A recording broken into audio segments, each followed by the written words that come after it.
Hey guys, what is up? I am Devil Driven.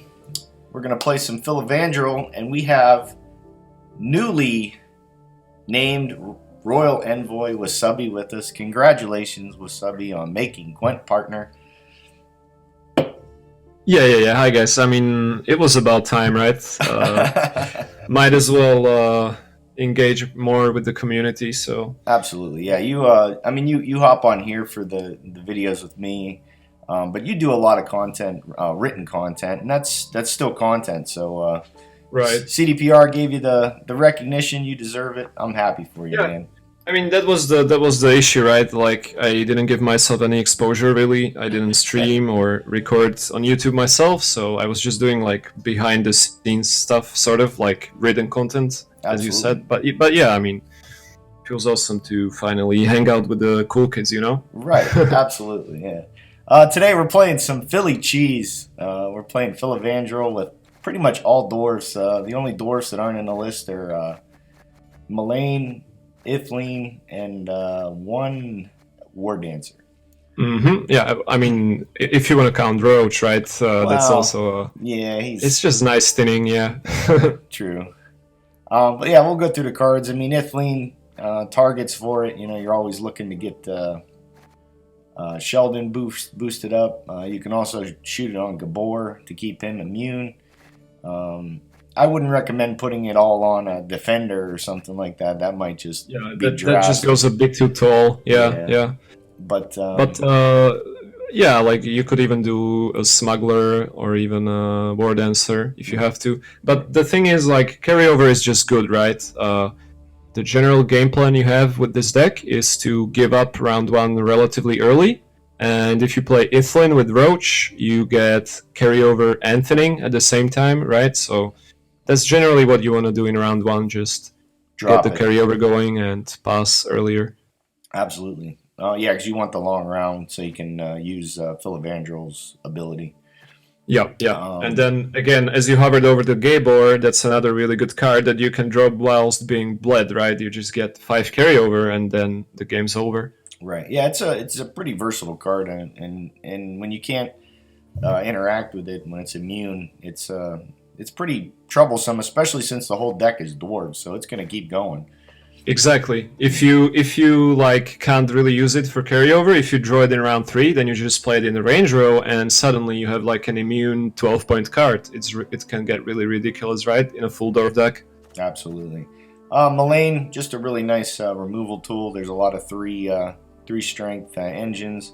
It takes it out Mm-hmm. every time. She's really great. Same thing with Cleaver. It's gonna if you're on red coin, you're gonna take out that engine even if they boost it up, unless it's something that's like higher than 9, which I doubt it. Um, Yeah. Sheldon, Yeah. your home run hitter, your Mark McGuire here. He's Mm-hmm. just gonna if you have Lasse, and this guy just wrecks you unless it's all immune units or something like that. He's just gonna crush you. Yeah, and like the nice thing is he gets that one extra point from Filavandrel as well. Absolutely. So even if you don't get like any hand buff at all, which is like it's not gonna happen that often, right? You have the Flame, you have the agitators, you have the smugglers. Sheldon should always be just insane value, right? Even after the nerf, they gave him like an extra provision, right? Yep. He's still really good in this deck, especially. Yeah. Paulie Delberg. If your defenders get knocked down, he can bump them back up. Or if they are going and you want to keep them going, you might be able to shield them. Same thing with Yep. your smugglers. If they're on the board, you can shield them. Usually works out Mm-hmm. pretty good. Yep. Zoltan, we had a pretty good interaction with this card. It brought us from losing a card down. There was enough dwarfs on the board to take out what was it, a 5? Yeah. Like it can get huge pretty fast, right? As all of the cards we're playing are dwarfs, and obviously Filavandrel, as you said, is a long round oriented leader. So you can easily take out like a 6 or even a 7 if the round gets long enough. Right. Dennis Kramer, yeah, you want to stack preferably. The game we played against it kind of was probably one of our toughest matchups, and Yeah, I would say so. it still came through. But Dennis Kramer, it's a huge end sweeper if you can get it going. If you stack that whole row, on ranged and just drop this thing, man, it's going to be a massive, massive swing. Barclay Elves, and then another card where you can possibly maybe save a smuggler, save your defenders from not buffing.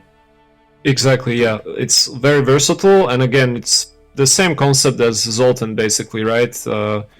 You're a long round deck, you're gonna play a lot of dwarves, Barclay gets awesome value, right? Absolutely. The defenders, or smugglers and defenders, they're pretty much self-explanatory. I mean, you just put them on the board. The smugglers are, you know, prone to movement, so if it happens, you know, you at least got, you know, your little bit of carryover out of it. Yeah, yeah. As you said, carryover, right? You generally play those cards literally as a throwaway in like round 1, and you're very happy if you get like 1 or 2 for the next round, right? Right.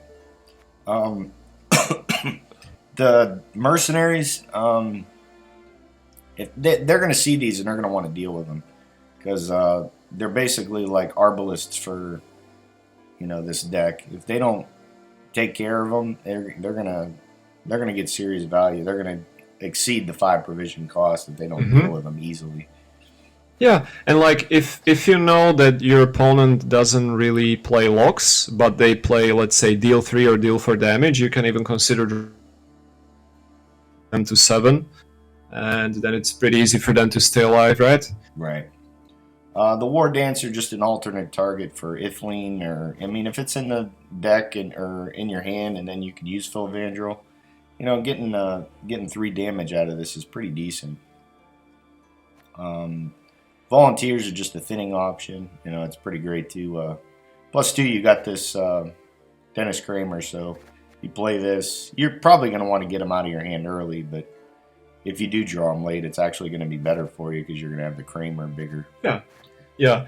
I mean, unironically, you can sometimes consider not playing this round 1 for the thinning. It might be correct to just rely on drawing them later, because that 1 extra body, like you're playing 2 dwarves in 1 turn, and again, we're playing cards such as Zoltan, Dennis, Barclay. They benefit from having dwarves on the board, right? The more bodies you have, the better it is for you. So this is like one of the very few decks where playing volunteers in round 3 is pretty good for you. Absolutely. The guards, they're kind of like, you know, you play them at, you know, towards the end, you're going to set your board up pretty big, and, you know, they could probably get to about 7 or 8, you know, pretty easily. Yeah, definitely. Like, again, another card that can get boosted with the volunteers as well. Right. The agitators, just Sheldon carryover. You can buff up your defenders in hand without having to use Filavandrel. And then the skirmishers, you know, they're probably your mulligan fodder. People play around them like crazy. So, and there's no dragoons in here to move them up. So if they play around them, they play around them. Yeah, it's the weakling of the deck, right? We need to have some worse cards as well. So right. Yeah, ideally you just mulligan them away. You never want to play this card realistically. Absolutely. But that's the list. Here's the game, guys, and we'll see you at the end. Ooh.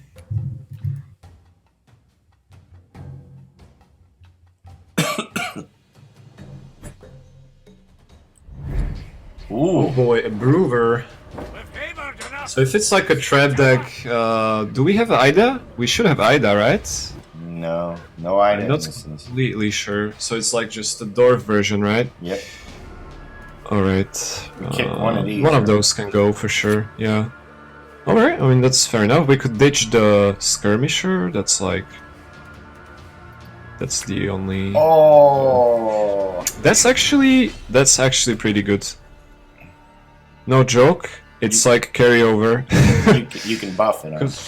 Yeah, now we can play Ithlan without pulling out the... We play the smuggler, right? We could just Moran the smuggler. I mean Melaine, yeah, my bad.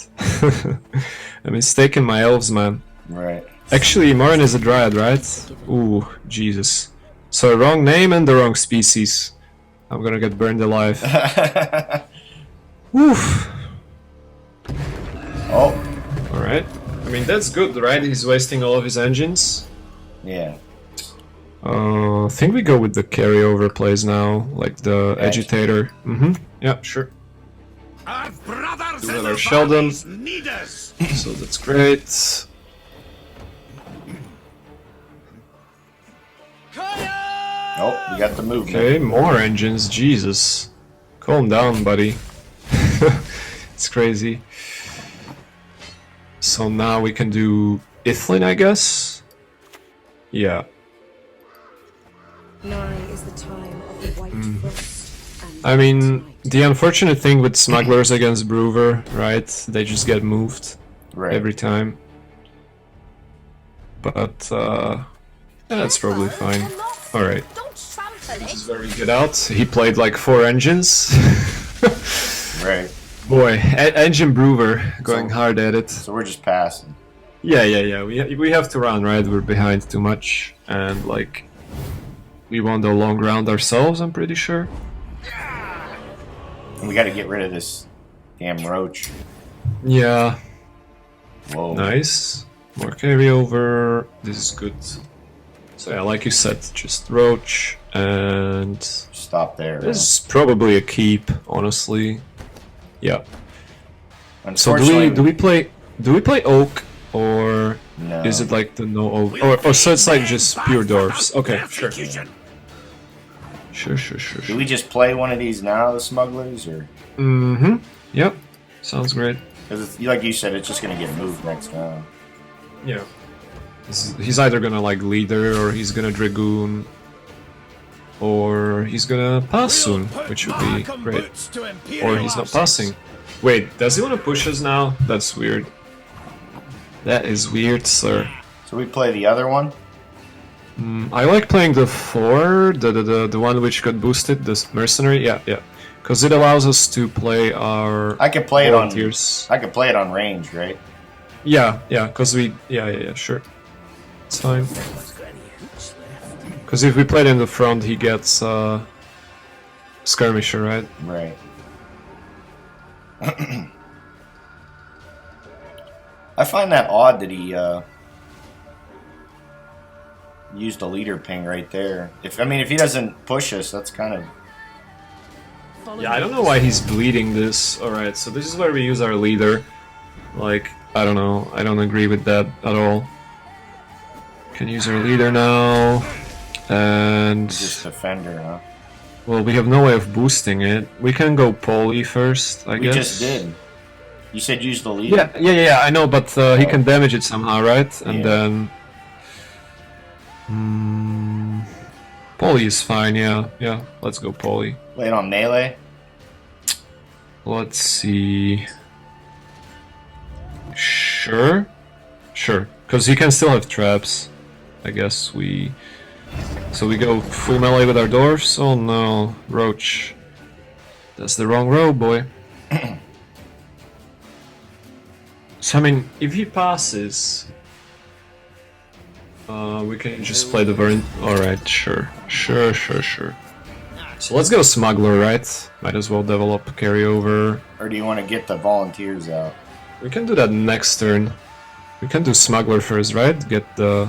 yeah. A little bit of pings out. Huh? Just Yeah. relax. I mean, he has to deal with this, right? He has to. I believe. Peace with humans.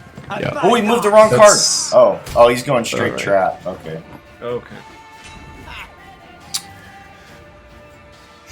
So we just play the guard.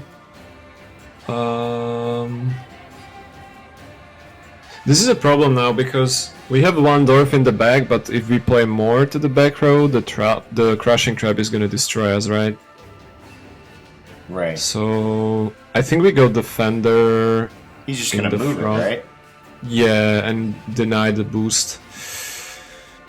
Alright, so I guess... okay, so... I don't like accepting the fact that we just get crushed by the crushing, though. I would still play it like the defender. The defender in the front, yeah. Like, if he's gonna leader, then it's fine. He's setting up our row anyways, so...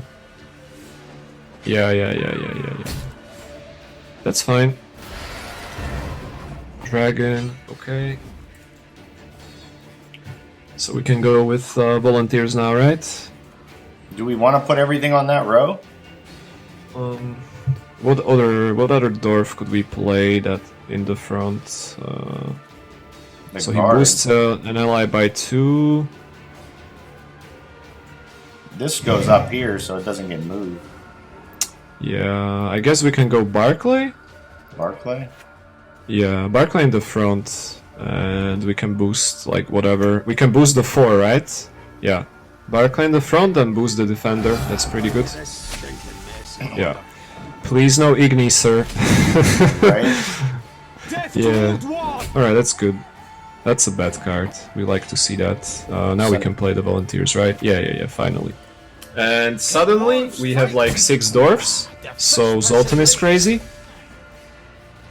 So that's the Yeah, trap. there's the crushing. Hopefully the trap, yeah. So do we play... We can play the 3 in the front. And if it's like a pitfall, that's fine, right? Because it's the weakest dwarf in our hand. Yeah. It's a crushing. This But still I stays... think he... Yeah, wait, sir. So we just Zoltan, right? Yep. Yeah. Melee roll deploy, but it doesn't matter, right? Yeah. 2 full, so we actually have 5 dwarfs. It's pretty strong. So I don't know, maybe this Sheldon is good enough, we'll see, right? It depends on what that last card is. If it's Crushing Trap, we might want to play Sheldon early. Oh god. He doesn't have any leader pings either, so if he does have... Yeah. So we can get rid of the Skirmisher. Probably... Agitator? Doesn't seem good. Oh boy. Alright, so we can start with the 3, right? 3 in the back, yeah. Problem is, if he's smart, he's just gonna dodge the Skirmisher completely, right? Right. Alright, that's no problem. Yeah. All our cards are useless now. Yeah. Scoia'Tael, attack! So we have a 5-point cleaver. Yeah, okay. So we can go trap in the front, right? I mean, sorry, the cleaver in the front. Yeah. Because it's crushing. Stitches get stitches. Oh, it makes us hit him. Yeah, we can hit our 1, right? So it's so sad. He's just playing like no interaction stuff. So But I mean, even if he doesn't play a unit now, we still have a 10, unless he has like a pitfall or something. So it should be fine. Oh look, a unit. Alright. So it's a horn, right? Yeah. we want to get them pings out. Does he win with Horn? Well, depends what his last card is, right? Because horn is 8. Lethal as melons. We pass now, he needs like, what? 7. Yeah. Yeah, that's a 5. Hey! Not too bad. Yeah. Awesome. Yeah, I like it. It's nice to see dwarves come back all in one. That was a tough matchup, I think, like you said, because they can move their Yeah, it stuff was around. very tough, right? Because we want to stack our row, right? We have cards that rely on row stacking, such as Dennis, Cranberry, and the other dwarves. Like, we didn't have Dennis this game, but if you play him in ranged, he boosts the entire row by 1, right? Right. And then we also have the other dwarf, which boosts himself by the amount of dwarf allies on the row. So, like, we just want a row stack, and this guy's playing Crushing Traps, so that's, like, tough luck for us, right? Right. Yeah, not too bad. That's the video for today, guys. Wusubi, do you have anything for the wonderful Gwent community? Yeah, I mean, guys, I guess if you want to play Filavandrel, this is the way to go with the dwarfs, like, because you can't really get bled as efficiently as if you were playing the other version with, like, Dryad Matrons, and I think it's pretty okay. Like, definitely give a shot to this Dwarf Overload deck. It's a lot of fun. Yeah, we were even able to overcome a 10-point Crushing Trap, so that's pretty decent. Usually that's like just death for most decks. So Yeah, for sure. but that's the video for today, guys. Like always, thank you for watching, and we'll see you next time.